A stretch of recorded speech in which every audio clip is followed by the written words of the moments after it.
అందరికీ నమస్కారం. నిన్న కొత్తూరు పోలీస్ స్టేషన్ దగ్గర ఎమ్మెల్సీ దువ్వాడ శ్రీనివాస్ గారు చేసిన నాటకం చూస్తే ఆయనకి చట్టం మీద, ప్రజాస్వామ్య విలువల మీద గౌరవం ఉందా లేదనేది కనిపిస్తుంది.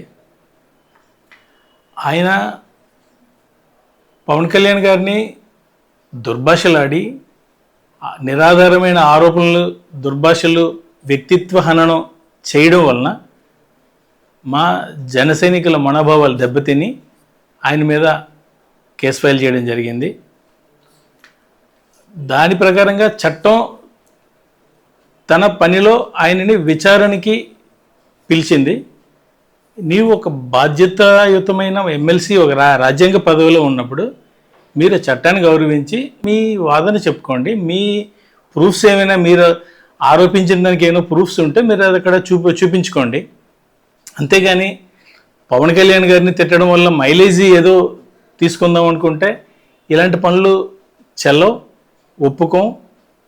మీరు మీ వ్యక్తిగత సమస్యని, మీరు చేసిన ఒక తప్పుడికి చట్టం విచారణకి పిలిచినప్పుడు అదేదో ప్రజా సమస్యలాగా ప్రజలందరినీ కలిపేసుకొని ప్రజాస్వామ్యం మంట కలిసిపోతుంది, రాజకీయంగా కక్ష చేస్తున్నారు అంటున్నారు. మీరు మాట్లాడినవన్నీ రికార్డ్స్ ఉన్నాయి కదా, మీరు మాట్లాడిన దాని మీదే చట్టం చర్య తీసుకుంటుంది. చర్య కూడా కాదు, విచారణకి పిలిచింది. విచారణకి పిలిచినప్పుడు మీ సైడ్ మీరు నిర్దోషి అని మీరు ప్రూవ్ చేసుకోండి. అది మీరు ఒక బాధ్యతాయుతమైన, రాజ్యాంగబద్ధమైన పదవిలో ఉండి చేయాల్సిన వ్యక్తి చేయవలసిన పని. అట్లా కాకుండా మీరు ఈ విషయంలో పవన్ కళ్యాణ్ గారిని, అచ్చెన్నాయుడు గారిని దూషించి మీరు ఏం చేద్దాం అనుకుంటున్నారు, ఎట్లాంటి మెసేజ్ ఇద్దాం అనుకుంటున్నారు? మీలాంటి చౌకబారు రాజకీయాలు ఇప్పుడు చెల్లవు. ఇప్పుడు ప్రజలు పూర్తి అవగాహనతో ఉన్నారు. ఇప్పుడు ఒక సంస్కారవంతమైన భాష, సంస్కారవంతమైన రాజకీయాలు ప్రజలు కోరుకుంటున్నారు. దానికి తగ్గట్టుగా మీ కుటిల రాజకీయాలను కానీ, మీ చీప్ ట్రిక్స్ని కానీ ఇక్కడ ప్రజలు ఎవరు నమ్మే పరిస్థితుల్లో లేరు. దువ్వాడ శ్రీని గారు, మీరు ఎవరి దృష్టిలో పడటానికో, ఎవరి మెప్పో పొందటానికో పవన్ కళ్యాణ్ గారి మీద ఏదో దుర్భాషలాడడం ద్వారా మీరు గుర్తింపు పొందాలని భ్రమల్లో ఉండొద్దు.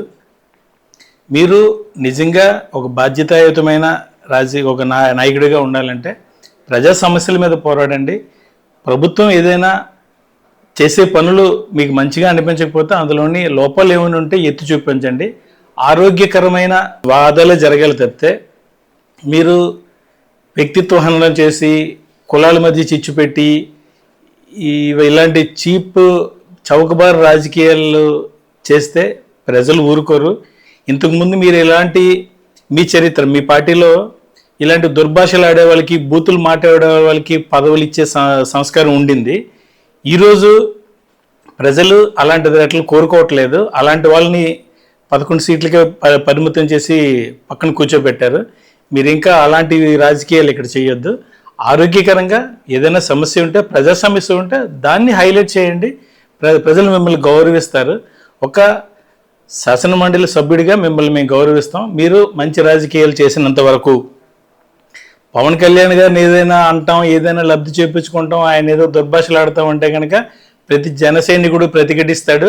మీకు జనసేన సత్తా ఏంటో, బలం ఏంటో చూపిస్తాం. జాగ్రత్తగా మాట్లాడండి. ఏదైనా రాజ్యాంగబద్ధంగా ప్రవర్తించండి.